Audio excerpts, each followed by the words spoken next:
मैं काशी के अस्सी घाट पर मौजूद हूं। बनारस में प्रधानमंत्री नरेंद्र मोदी के संसदीय क्षेत्र में मेरे पीछे आप देख रहे हैं संध्या आरती शुरू हो चुकी है। बड़ी संख्या में लोग यहां पर मौजूद, भक्तगण। ऐसे में उत्तर प्रदेश की राजनीति से जुड़ी एक बड़ी खबर मैं आप तक पहुंचाना चाहूंगा। यूपी में मिशन 80 के लिए बीजेपी ने आज लखनऊ में बड़ी बैठक की है। बीजेपी यूपी में 80 सीट जीतने के लिए 24 जनवरी से नए वोटरों को जोड़ने का काम शुरू करेगी। इस कार्यक्रम में वर्चुअली प्रधानमंत्री मोदी भी जुड़ेंगे। साथ ही पार्टी ने लोकसभा चुनाव की तैयारियों के लिए 55 सदस्यों की कमेटी बना दी है।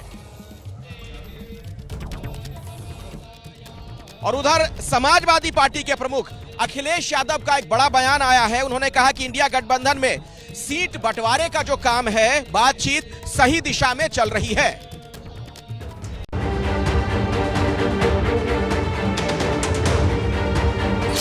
मोदी को तीसरी बार सत्ता के शीर्ष पर पहुंचाने के लिए सबसे बड़े राज्य के मुखिया योगी आदित्यनाथ ने कमर कस ली है और अभियान को नाम दिया है मिशन 80।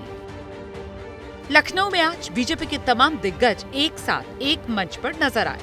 बैठक में महासचिव Vinod Tawde, CM Yogi Adityanath, UP BJP अध्यक्ष भूपेंद्र चौधरी, डिप्टी सीएम केशव प्रसाद मौर्य और ब्रजेश पाठक मौजूद थे। बीजेपी की ये बैठक काफ़ी अहम मानी जा रही है। लोकसभा चुनाव की तैयारियों को लेकर इस बैठक में उसकी क्या रणनीति होगी, उस पर चर्चा हुई, इस पर मंथन हुआ। इसके अलावा इस बैठक में उन लोगों को भी बुलाया गया था जो भाजपा के दिग्गजों के लिए ग्रास रूट लेवल पर काम करते हैं और उनसे उस सीट का रिपोर्ट कार्ड लिया गया।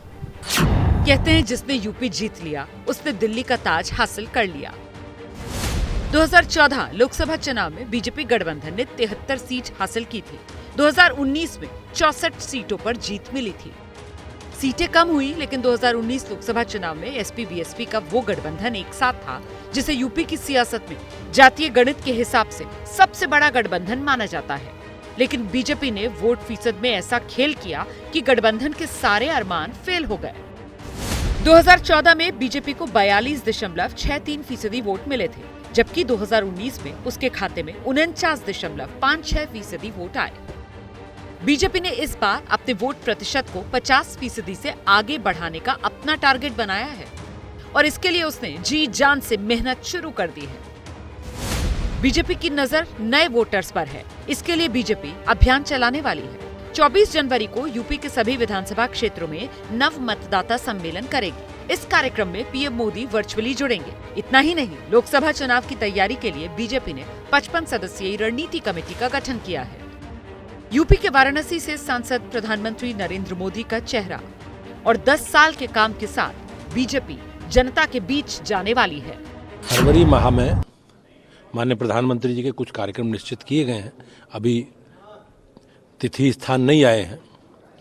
ऐसे ही हमारे मोर्चों के 7 मोर्चे हैं, उनके 7 मोर्चों के सम्मेलन होने हैं। माननीय प्रधानमंत्री जी, माननीय गृह मंत्री जी, माननीय रक्षा मंत्री जी को रहना है। तो युवा मोर्चे का सम्मेलन कानपुर में होना है और अनुसूचित जाति मोर्चे का सम्मेलन आगरा में होना है। बीजेपी जानती है कि जातीय समीकरणों में उलझी यूपी की 80 में से 80 सीटें जीतना आसान नहीं और इसीलिए वो कड़े फैसले लेने के लिए तैयार है। यूपी की जमीनी हकीकत को जानने के लिए बीजेपी ने कई लेवल पर सर्वे कराया है। सर्वे रिपोर्ट और कार्यकर्ताओं से जो आकलन है उसके अनुसार अगर यूपी की 25 से 30% सीटों पर उम्मीदवार अगर बदल दिए जाएं तो हैरानी नहीं होगी।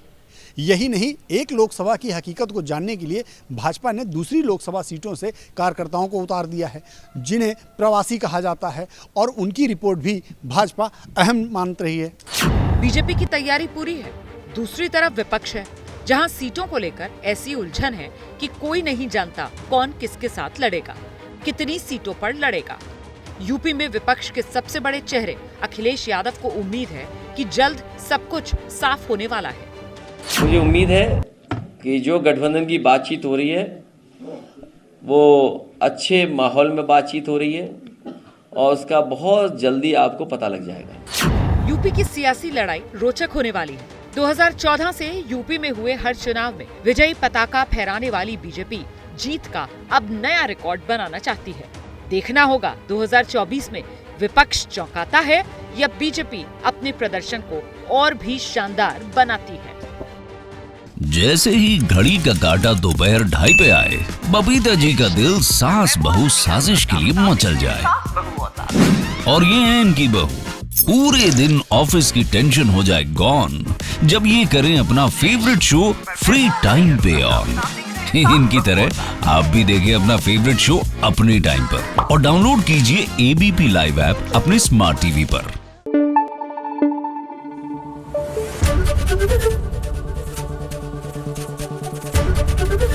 एबीपी न्यूज आपको रखे आगे।